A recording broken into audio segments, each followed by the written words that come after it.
અને બાળક નાનું છે, નાના બાળકને એના માની જરૂર હોય, બાળકને એના માતૃત્વની જરૂર હોય છે. એટલા માટે આ દીકરાને હું લઈ જાઉં છું મારી સાથે. જ્યારે એ મોટો થશે એ સામેથી તમારી પાસે આવશે. ગંગા મૈયાનો માતૃત્વ ભાવ જાગે છે.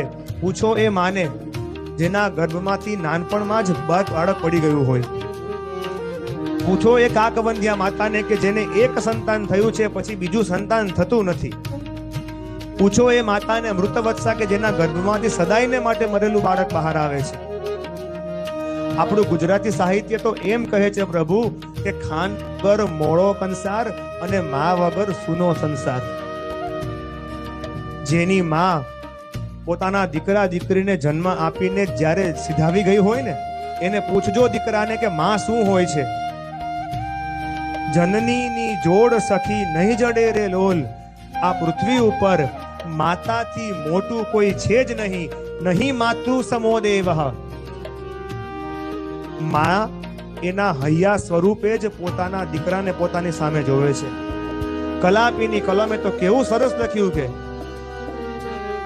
જનનીની જોડ સખી નહીં જડે રે લોલ.